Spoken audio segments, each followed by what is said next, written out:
Persistence, planning. What the hell are those, and why do we have to have them? Today's everyday KT number 271. First off, persistence. That's the stick-to-itiveness. That's the ability to persevere, to continue on with the plan. And the plan is exactly what it sounds like. It's what you plan to do. It is a schedule or agenda or way in which you plan to accomplish something.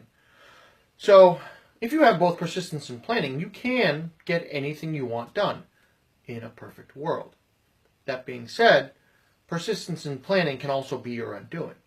You have to be very careful in your plan to make sure to allow for Murphy's Law, as it were, or shit happening. Whatever the thing is, you have to be able to at least adjust the plan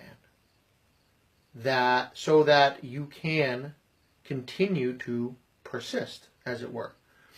You need to have a plan that is not so immovable that the slightest thing that goes wrong, off, or even slightly askew will throw the whole thing out the window. I heard a fantastic quote, I don't know from who, that said all of the, and this is a paraphrase, I don't remember the exact quote, but something along the lines of, the very best battle plans are effective and usable up until the first shot is fired. What does that mean? It means that once you actually put that plan into action, it is a certainty that you have not accounted for every single variable. You don't know what's going to happen. You don't know, if it was a battle, you don't know that the wind's going to come from this side instead of that side. You're not going to be able, you may not have accounted for the fact that, oh, it's a specific holiday wherever you are, and nobody's going to be there because they're all celebrating someplace. Maybe there's a strike at the factory and nobody's there. Everybody's outside picketing. So they're not working, doing anything. So your plan goes to hell in a handbasket. But in order to persist, to continue the plan, you should be able to account, or at least modify your plan to account for all those changes. Now, why in the hell did this all happen? Well, as most of you know, went on a canoe trip today. Plan was good. One or two things went a little askew, and we were able to adjust.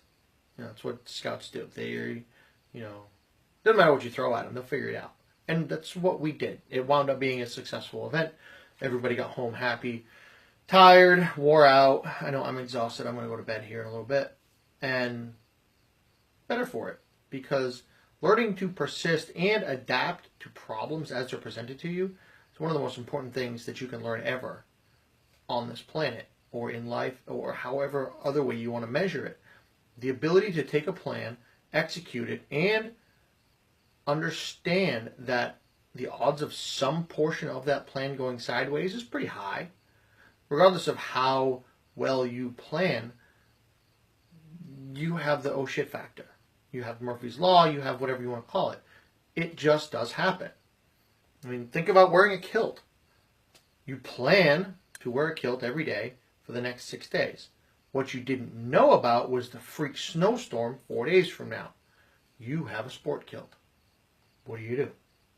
You either wear it, figure something out, or you don't, and abandon the plan. Whichever is best for you, obviously, but if your goal is to execute that plan, regardless of circumstance, that plan needs to have significant wiggle room in respect to being able to adjust change in the environment in which the plan is being executed. If you can do that, you're ready to rock. You can do damn near anything. And you can succeed, persevere, and get the plan completed, whatever that thing might be. And, wearing a kilt all the time, it's tough. It takes a lot of planning, because you have to account for a significant number of things that people wearing pants don't care about. Wind, who cares? Hurricanes, so what? Drastic rainstorms, 3-foot snow, who cares? Kilt, whole different animal. You have to at least take an account that, yeah, it's going to happen. Yeah, your kilt's going to get blown up, and probably you're going to have people that see it. So, with that, I'm going to grab a Kiltology. It'll be volume 2 this time. And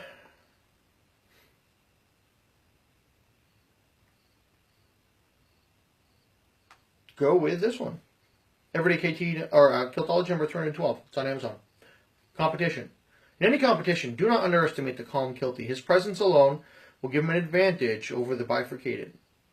They will be curious, confused, or simply ignorant of his kilted nature. Having the stones to show up kilted in itself will cause a good amount of respect for him. Not knowing what he is capable of will be a cause of concern among most of the rest. Not knowing if he is regimental or not, and the fear of finding out the hard way, will keep all but the most confident opponents at bay. There you go right there. Planning. Competition. Enter into a competition with a guy in a kilt. If you're not prepared for whatever shenanigans he might come up with, this is exactly what happens.